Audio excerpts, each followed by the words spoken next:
آپ کیا سمجھتے ہیں کہ اب چونکہ ایک نئی تعیناتی ہونی ہے آرمی چیف کی، اب آگے بڑھتے ہوئے کہ جو نئی قیادت آئے گی آپ کی نظر میں وہ کیا زیادہ سیاست کے اندر مداخلت کرے گی جو ماضی میں ہوتا رہا ہے، یا کہ آپ سمجھتے ہیں کہ نیوٹرل جس کی بات اب کی جا رہی ہے شاید اس طرف جو ہے آپ کا جو ادارہ ہے وہ جائے؟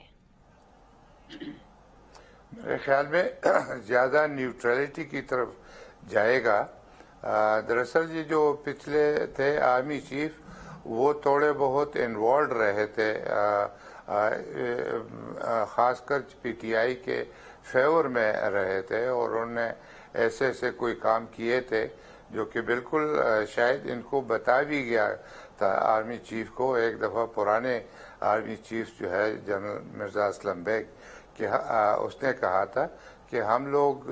جو ہے بھی اپنے وقت میں جو حکومت تھی اس کے ساتھ ہوتے تھے اور ان کے ساتھ چلتے تھے، لیکن اتنا اوپنلی نہیں کیا کرتے تھے جتنا اوپنلی آپ لوگ کر رہے ہو، تو اس لیے وہ تھوڑے سے انوالو رہے تھے۔ پھر اس کے بعد انسٹیٹیوشنلی یہ ڈیسائیڈ ہوا، اور یہ جو انسٹیٹیوشن کی میں بات کرتا ہوں، یہی جو لیفٹیننٹ جنرل ہے یہ اگلے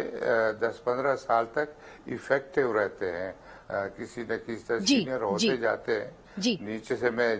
تو یہ اداراتی فیصلہ کم از کم میں سمجھتا ہوں کہ 10-15 سال تک رہے گا، کہ جس میں ان کا سٹانس ہے کہ وہ نیوٹرل رہیں گے، پالیٹکس میں حصہ نہیں لیں گے، اور یہ جو پولیٹیکل پارٹیز ہیں آپس میں فیصلہ کریں۔ چونکہ بریگیڈیئر صاحب قطع کلامی معاف، مگر دیکھیں ایک بات جو کی جاتی ہے وہ یہ کہ پہلی دفعہ ہم نے دیکھا کہ آئی ایس آئی چیف نے اتنا اوپنلی آ کے ایک پریس کانفرنس کی، انپریسیڈنٹڈ ہے۔ آپ پاکستان چھوڑیں، پورے خطے میں اس طرح کی کوئی اگزامپل نہیں ملتی، تو اس کو جو ادارہ ہے وہ کیسے دیکھتا ہے، اور آگے بڑھتے ہوئے آپ کیا دیکھ رہے ہیں کہ چونکہ آپ اس ادارے کا حصہ رہ چکے ہیں کہ کس طرح معاملات آگے بڑھیں گے اور اس کا سیاسی طور پہ کیا اثر ہوگا؟ دراصل ادارے کے اوپر کافی حملے کیے گئے، ادارے کو بدنام کیا گیا، اور میرے خیال میں اس ادارے کو بدنام کرنے سے پاکستان کمزور ہوتا ہے، اور بنیادی مقصد اس ادارے کا یہ ہے کہ پاکستان کو نقصان نہیں ہونے دیں گے۔ میرے خیال میں فائنلی اگر ان دو آدمیوں کو نیچے آنا پڑا اور ان کو اپنا جو ادارہ ہے اور دوسرا ادارہ بڑا جو ہے دونوں کو ڈیفینڈ کرنا پڑا، تو کوئی بڑی بات نہیں ہے، یہ کوئی اتنے بڑے نہیں ہے کہ اوپر بیٹھے رہے اور نقصان ہوتا رہے۔ دراصل جس طریقے سے چیزیں چل رہی تھی ایک صاف میسج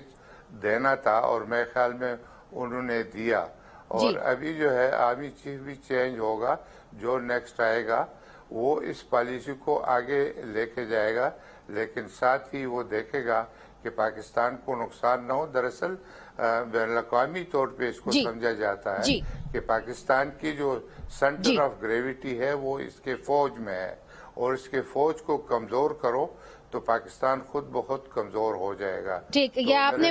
بڑی آپ نے ایک ضروری بات کر دی۔